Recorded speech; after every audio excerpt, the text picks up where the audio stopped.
우리 주제표와 회복 캠핑 같이 하겠습니다. 자, 시작. 주여 이제 회복하게 하소서. 예배를 회복하겠습니다. 기도를 회복하겠습니다. 사랑을 회복하겠습니다. 가정을 회복하겠습니다. 사명을 회복하겠습니다. 아멘. 우리 마태복음 4장 23절, 마태복음 4장 23절, 우리 동사만 우리 같이 3번 하도록 하겠습니다. 가르치시며 전파하시며 고치시니, 이렇게 시작. 가르치시며 전파하시며 고치시니, 가르치시며 전파하시며 고치시니, 가르치시며 전파하시며 고치시니. 아멘. 하나님께서 우리에게 주신 오늘 말씀은 잠언 24장 23절에서 마지막 절까지입니다. 자, 오늘 본문을 통해서 지혜와 정의라는 제목으로 말씀의 은혜를 같이 나누겠습니다. 여러분, 최근에 언론에서 많이 회자되는 단어 중에 하나가 공정입니다. 공정사회를 추구하자라는 그런 목소리들이 많습니다. 2016년에 김영란법이 제정이 되었는데, 이 법의 정확한 명칭은 부정청탁 및 금품 등 수수의 금지에 관한 법률입니다. 그러니까 힘 있는 사람에게 금품이나 뇌물을 주고 부정하게 청탁하는 이런 행위를 막기 위한 것입니다. 그래서 공직자, 언론인, 사립학교, 또 유치원, 임직원, 또 사학재단 이사진 등 이런 직무 관련인으로부터 3만 원 이상의 식사 대접을 받으면 과태료를 물어야 되고, 또 공무원 등이 받을 수 있는 선물 가격은 5만 원으로 이렇게 정했습니다. 또 경조비는 10만 원. 이 법으로 인해서 불편해하고 또 힘들어하는 사람들이 많이 있습니다. 또 화훼농업자들이나 농민들도 큰 타격을 받았다고 그랬습니다. 또 식당들도 어려움이 가중되고, 또 스승과 제자들 사이에 가벼운 선물도 눈치를 보게 되는 일들이 많이 생겼습니다. 공정과 정의를 자발적으로 수행하면은 이것이 굉장히 자연스럽지만, 이렇게 법으로 제정을 해놓으면 불편함이 생길 수밖에 없습니다. 그럼에도 불구하고 왜 이런 법안들이 만들어졌겠습니까? 사람들이 자발적으로 공정과 정의를 추구하기보다는 자연스러운 인간관계를 이유로 불공정한 일들을 행하기 때문에 그렇습니다. 최근에 논란이 되었던 공수처 설치나 검찰개혁 이런 등의 구호가 왜 나옵니까? 공정하고 정의로운 세상에 대한 그런 열망과 가치 때문입니다. 하지만 여기에 정치적인 목적과 또 계산들이 혼합되어서 어디까지가 순수한 공정이고 정의이며 어디서부터가 또 정치적인 공세이고 전략인지 구분하기가 쉽지가 않습니다. 또 정치적 성향이나 판단을 떠나서 하나님은 공의롭게 통치하시는 하나님이십니다. 하나님이 공의롭고 정의로우신 분이시기 때문에 하나님의 백성들은 공의와 통치, 또 정직과 공정을 중요하게 여기고 우리가 먼저 실천을 해나가야 됩니다. 법 때문이 아니라 하나님이 그러하신 분이시고 하나님이 그러한 삶을 우리에게 요구하시기 때문에 우리는 공정해야 되고 정의로워야 된다라는 얘기입니다. 잠언에 나오는 지혜의 권면들은 개인의 삶에 국한되지 않고 이 더불어서 사는 이 공동체, 사회 공동체를 기반으로 하고 있습니다. 그래서 이 사회 공동체를, 이 나라를 어떻게 건강하고 또 질서 있게 유지할 것이냐라는 것에 대한 지혜들이 많이 들어 있습니다. 사회는 사람들 간의 이견과 다툼이 항상 생기기 마련입니다. 그래서 재판의 상황들이 많이 생길 수 있습니다. 그런 법정의 상황에서의 지혜는 정의로운 판결이 나오는 것입니다. 오늘 본문 23절에서 25절까지 말씀을 같이 읽겠습니다. 시작. 이것도 지혜로운 자들의 말씀이라. 재판할 때에 낯을 보아주는 것이 옳지 못하니라.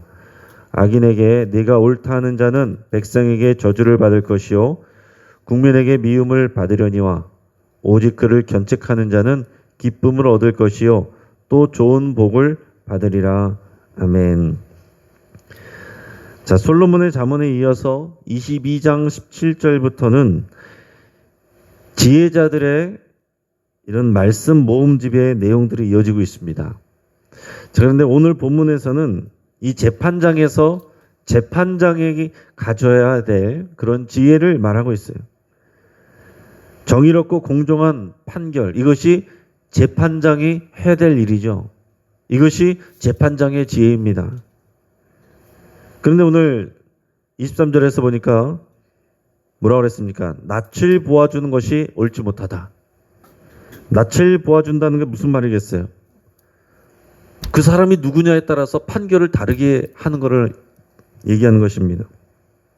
똑같은 상황인데도 낯을 보고 이 사람은 더 유력한 사람이고 이 사람은 별 볼 일 없는 사람이네. 이 사람에게는 더 죄를 가볍게 하고 이 사람에게는 죄를 더 무겁게 한다. 이런 것들을 얘기하는 거예요. 이게 불공정이다. 이게 정의를 벗어난 일이고 이것이 미련한 일이다라는 것을 얘기를 하고 있는 것입니다.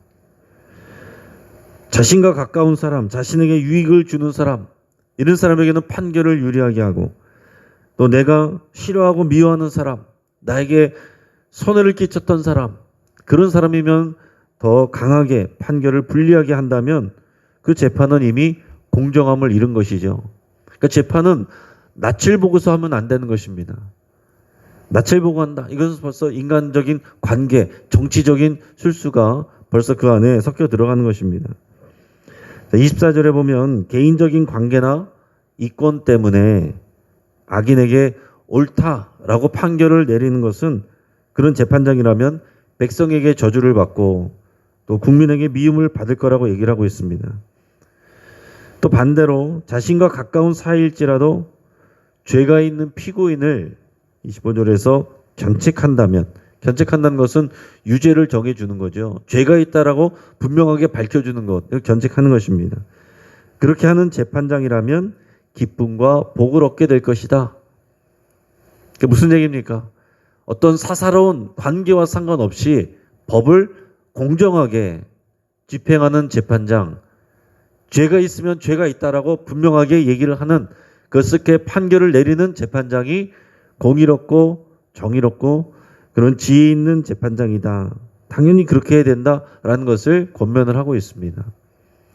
예전에 1997년에 상영된 영화 중에 데블스 어드버킷이라는 그런 영화가 있었어요. 그 제목 자체가 악마의 변호사라는 그런 뜻입니다. 자, 근데 여기 나오는 이제 주인공은 젊고 유능한 그런 실력 있는 변호사입니다. 그런데 그가 재판에서 져본 적이 없어요. 그래서 아무리 검사들이 이 사람은 어떤 죄가 있다라고 또 거기서 이제 주장을 해도 자기의 의뢰인, 자기의 고객으로 온 사람들에 대해서는 다 자신이 다 조목조목 합리적으로 변호를 해가지고서 자기에게 의뢰를 해온 사람들이 이제 정죄받는 일이 없었다는 거예요. 그러니까 그것을 이제 재판정에서는 이기고 지는 것으로 표현을 하는데 한 번도 진 적이 없습니다. 그만큼 이 사람은 똑똑하고 일을 잘하는 사람이에요. 전도 유명한 사람입니다. 그런데 새롭게 일을 맡아서 재판을 하게 되는데 하다가 보니까 이 사람이 정말 파렴치한 나쁜 사람이었던 거예요. 이 재판 가운데 이것을 깨닫게 됐습니다. 그래서 잠시 휴정한 상황 속에서 이제 화장실에 가서 거울 속에 비친 자기 모습을 바라보면서 혼자서 고민을 하는 것입니다. 이걸 어떻게 해야 될까? 이 사람은 나의 의뢰인은 분명히 나쁜 놈이에요. 나쁜 사람입니다. 나쁜 파렴치한 범죄를 저지른 사람인데 이 사람이 정당한 공의로운 재판을 받게 하려면 내가 포기를 하든지 그러면 나의 명성에 먹칠을 하게 되는 것입니다. 그리고 이 전도 유명한 이 변호사로서 이제 앞길이 창창했는데 이것이 하나의 오점이 되고 그게 마이너스가 될 수밖에 없는 거예요. 내가 이기려면 이 사람이 범죄한 사람이지만 이 사람이 무죄하다라고 그렇게 내가 만들어 가야 되는 것입니다. 그래서 고민을 하다가 결국에 이 사람이 이기기로 작정을 합니다. 그래서 나쁜 사람임에도 불구하고 자신이 말을 잘해가지고서 이기게 만들었어요. 그래서 그 다음에 결과적으로 이 사람이 대형 로펌의 스카웃이 됩니다. 그리고 승승장구하면서 또 집도 맨하탄에 있는 아주 좋은 고급 아파트로 이사를 하게 되고 고급 자가용이 생기고 노는 물이 달라진 거예요. 그래서 이 사람은 나의 성공의 가도를 달리고 있는데 그러나 그 가운데서 자신의 가정은 망가지고 있었고 아내는 또 여러 가지 어려운 일들로 그 정신이 피폐해지고 나중에는 또 자살까지 하게 됩니다. 근데 이런 일들을 다 꾸며갔던 것이 이제 악마였던 거예요. 그래서 그 악마의 속임에서 벗어나려고 이제 자신이 자살을 하게 되는데 그러고서 다시 정신을 깨고 보니까 자기가 처음에 있었던 그 화장실에서 있었던 모습이에요. 아, 내가 여기서 이기면 안 되겠구나. 정의롭게 해야겠구나. 그래서 다시 정신을 차리고 그 법정에서 나는 이 의뢰에 맡은 것을 포기합니다. 이렇게 정직을 선택을 했어요. 부유한 삶보다 정직을 선택을 했습니다. 이 영화는 이제 그렇게 끝나지만은 그런데 마지막은 또 어떤 거냐면은 그 악마가 사진 기자로 이렇게 변장을 하고 변신을 해갖고 와가지고서 또 이제 새롭게 다른 불법을 하도록 그렇게 부추기는 장면입니다. 근데 거기에는 또 이제 자기도 모르게 이렇게 넘어가는 장면으로 끝이 나요. 그러니까 우리가 살아가는 세상 속에서 이 얼마나 악마의 유혹, 이 허영심, 내가 잘되고 행복하기 위해서 사람들에게 인정받고 명예를 얻기 위해서 그런 허영심 때문에 정의를 버리게 되는 그것을 부추기는 그런 악마의 일들을 보여주는 그런 영화였습니다.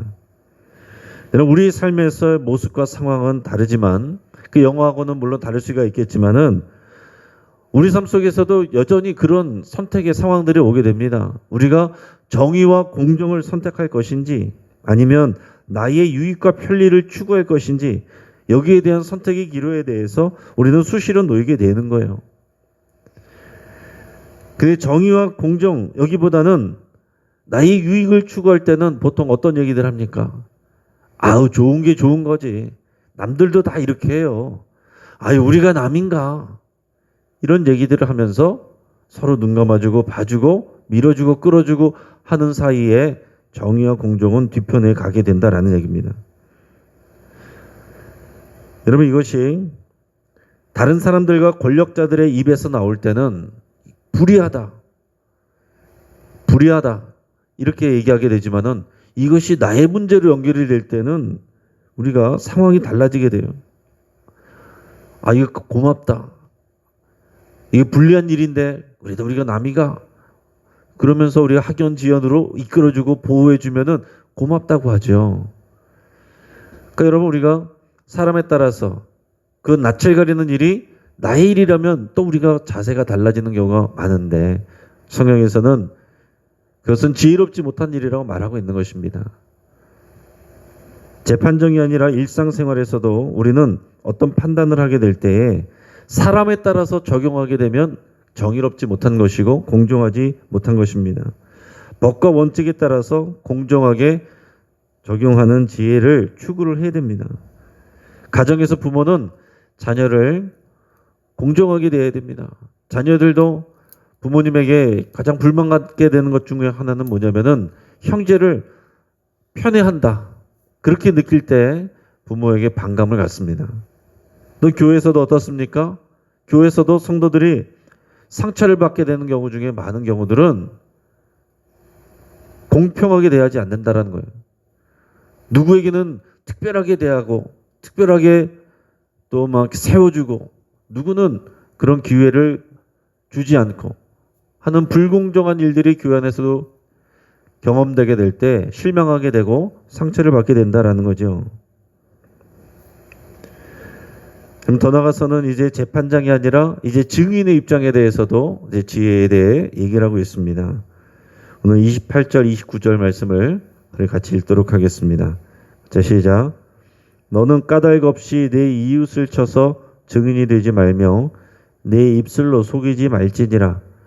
너는 그가 내게 행함 같이 나도 그에게 행하여 그가 행한 대로 그 사람에게 갚겠다 말하지 말지니라. 아멘. 자, 이제 하나님의 백성들이 재판의 증인으로 서게 되는 경우를 얘기하고 있습니다. 자, 피고인에 대해서 증언을 해야 되는데 저 피고인이 평상시에 나와 사이가 안 좋은 사람이다. 그럴 수 있습니다. 자, 그럴지라도 개인적인 감정 때문에 그 사람에게 불리한 말을 일부러 없는 것을 근거 없이 해서는 안 된다라는 얘기예요. 내 마음으로는 저 사람이 잘 안 됐으면 좋겠어요. 벌 받았으면 좋겠어요. 그러나 지금 법과 원칙에 따라서는 뭐 그럴 만한 내용이 없어요. 그럼에도 불구하고 내가 미워하는 마음으로 그렇게 근거 없는 거짓 진술을 하지 말라는 거죠. 그것은 하나님이 가증하게 여기시는 중대한 범죄입니다. 십계명에서 제 9계명이 뭡니까? 내 이웃에 대하여 거짓 증거하지 말라. 왜 거짓 증거하겠어요? 저 사람이 미우니까, 또는 저 사람이 라이벌이니까, 저 사람이 잘 안 돼야 내가 좋은 거예요. 그런 사사로운 개인적인 그런 이유 때문에 불리하게 일부러 말을 만들어서 하는 것, 이것은 하나님께서 금지한 이 나라와 공동체를 만들어가는 데 있어서 공정을 해치는 아주 중대한 범죄가 되는 것입니다. 재판적이 아니라 우리의 일상생활에서도 마찬가지죠. 우리는 누군가 다른 사람에 대해서 얘기할 때 최대한 객관적으로 말을 해야 됩니다. 그 사람을 인정하고 존중하면서 말을 해야 됩니다. 그런데 그런 말들은 소문이 잘 안 나요.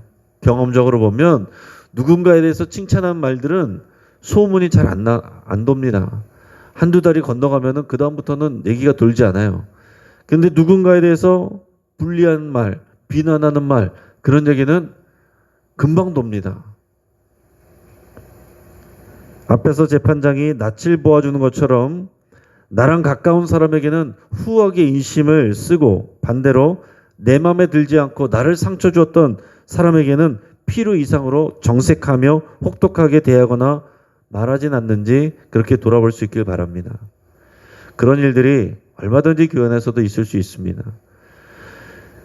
그러니까 잘하는 것도 있고 못하는 일도 있는데 내 마음에 안 드는 사람이 하는 거면은 무조건 싫어하는, 무조건 안 된다고 하는 그런 경우들이 있을 수가 있는 거예요. 여러분, 이것을 좀 더 확대해서 보면 딸과 며느리의 입장에서도 한번 생각해 보시기 바랍니다. 우리가 흔히 어머니가 시어머니로서 대할 때하고 또 친정엄마로서 대할 때하고 다르다라는 그런 얘기들을 많이 하지 않습니까? 그러니까 이것도 어떻게 보면은 공정에 대한 얘기죠.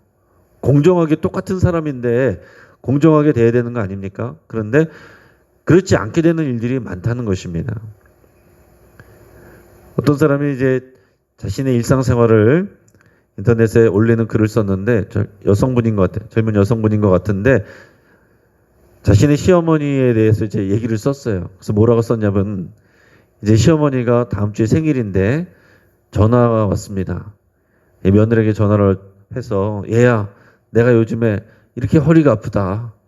집에 이제는 좀 소파가 있으면 좋겠는데 소파가 있으면 참 좋겠다. 근데 꼭 너한테 사달라고 그러는 건 아니다. 그렇게 전화를 했다는 거예요.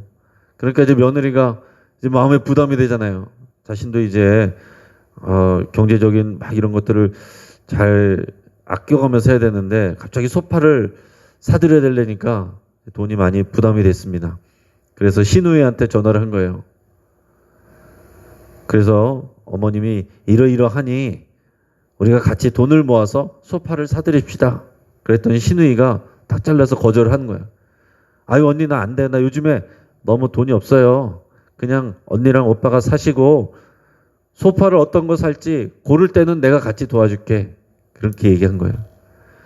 근데 그러고 났는데 바로 얼마 있다가 다시 시어머니에게 전화가 왔습니다. 그러면서 시어머니가 화를 내는 거예요. 내가 언제 너한테 소파 사달라고 그랬니? 너는 왜 돈도 없고 힘들게 사는 애한테 전화를 해가지고 그렇게 마음에 부담을 주니? 걔 요즘에 경조사니 그런 거 많아가지고서 돈도 많이 나가서 돈이 항상 없다고 그러는데 왜 이렇게 힘들게 그러니? 이렇게 얘기를 했다는 거예요. 그러면서 그런 하소연의 글을 올렸습니다. 사실은 이런 얘기들이 우리의 우리의 일상생활 속에서 많이 있는 일들 아니겠습니까? 여러분들이 며느리로서 공감되는 부분이 있을 수 있고, 또는 시어머니 입장에서 공감이 되는 부분이 있을 수도 있고, 때로는 시누이 입장에서 공감이 되는 일이 있을 수도 있을 것입니다. 여러분 가정에서든지 교회 공동체에서든지 여러분이 일하는 곳에서든지 지역사회에서든지 여러분이 공정에 대한 문제는 굉장히 중요한 문제지만, 그러나 더 가까운 사람, 더 오래된 공동체일수록, 그 친분관계가 깊은 관계일수록 이 낯을 보아서 판결이 굽어지는 일이 많다라는 얘기예요. 그리스도인들은 개인적인 감정이나 내가 유리하고 불리한 것을 떠나서 정의를 추구하고 공정한 태도를 취해야 됩니다.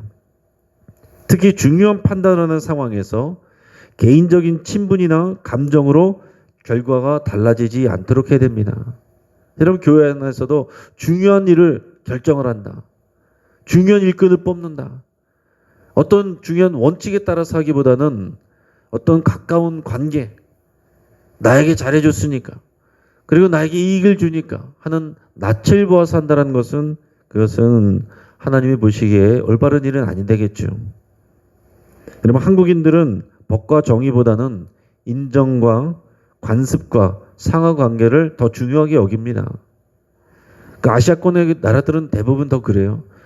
또 중국 같은 데도 보면은 그렇게 사람과의 관계 가운데서 이 관계를 터야 무슨 일이 된다고 하잖아요. 그것을 관시 문화라고 그런다고 하는데, 우리나라도 크게 다르지 않습니다.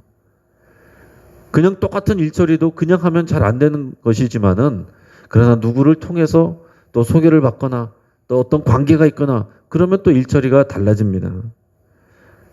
그래서 우리가 병원을 가더라도 병원에서 청소하는 사람이라도 알아야 우리가 유리하다, 그런 얘기들을 하지 않습니까? 사람에게는 우리가 따뜻한 마음으로 대할 것이고, 일에 대해서는 객관적이고 합리적으로 접근을 해야 됩니다. 그것이 지혜예요. 그 오래된 이 잠언의 말씀에서도 그런 공정함에 대해서 얘기를 하고 있는 것입니다. 여러분이 그리스도인들이 배워야 될 하나님의 지혜는 생명과 더불어서 정의와 정직과 공정을 추구한다는 것을 여러분 꼭 기억할 수 있길 바랍니다. 내가 가정 안에서 공정하고, 또 교회 안에서 공정하고, 우리가 살아가는 삶의 자리에서 공정하기로, 그래서 내가 정의로운 삶을 구호만이 아니라 삶 속에서의 그런 여러 가지 일들 안에서 실천하기로 결단하신 저와 여러분 될 수 있기를 축복합니다. 같이 한번 기도하겠습니다. 여러분과 말씀을 붙잡고 함께 기도하겠습니다. 공적인 일에 개인적인 친분이나 이익 때문에 판단을 굽게 하지 않기를 여러분 그렇게 결단하며 기도할 수 있기를 바랍니다. 또 내 마음에 미움과 원망이 있다면 내려놓고 주님의 눈으로 보기를 그렇게 함께 기도하겠습니다. 정의와 공정을 추구하기로 우리가 여러분 결단하고 그렇게 살아갈 수 있도록 우리 성령의 도우심을 구하며 함께 기도하겠습니다. 우리 가정을 위해서 함께 기도합니다. 우리 사랑하는 가족들이 세상을 바라보고 자기 일을 바라보고 이웃을 바라볼 때 하나님의 눈으로 바라보며, 또 내가 사랑하는 가족들을 바라볼 때 편애하지 않고 사랑으로 하나님의 마음으로 하나님의 눈으로 대할 수 있기를 위해서 함께 기도하겠습니다. 늘 또한 수요 예배를 위해서 여러분 같이 기도하시고 하나님의 은혜를 부어주시기를 위해서 함께 기도하겠습니다. 또 교회 학교와 우리 자녀 세대 다음 세대를 축복하면서 함께 기도하겠습니다. 속임수와 잔꾀가 아닌 정의와 공정을 추구하며 살아계신 하나님을 경외하는 믿음과 지혜가 우리 사랑하는 우리 다음 세대들에게 부어지기를 위해서 함께 기도하겠습니다. 우리 선교를 위해서 기도할 때 우간다 김무열 선교사님을 위해서 기도하겠습니다. 어린이 도서관이 개관은 했지만 영어 도서가 많지 않다고 합니다. 교회가 실제적인 도움을 줄 수 있기를 위해서 기도하고, 또 현지인 제자 훈련 계획과 훈련센터도 진행 중에 있습니다. 든든한 주의 일꾼들을 키워나가는 그 귀한 계획과 사역 가운데 하나님의 은혜와 역사가 임하기를 우리에게서 간절히 기도하겠습니다. 우리 주여 한번 부르짖고 합심해서 우리 함께 기도하겠습니다.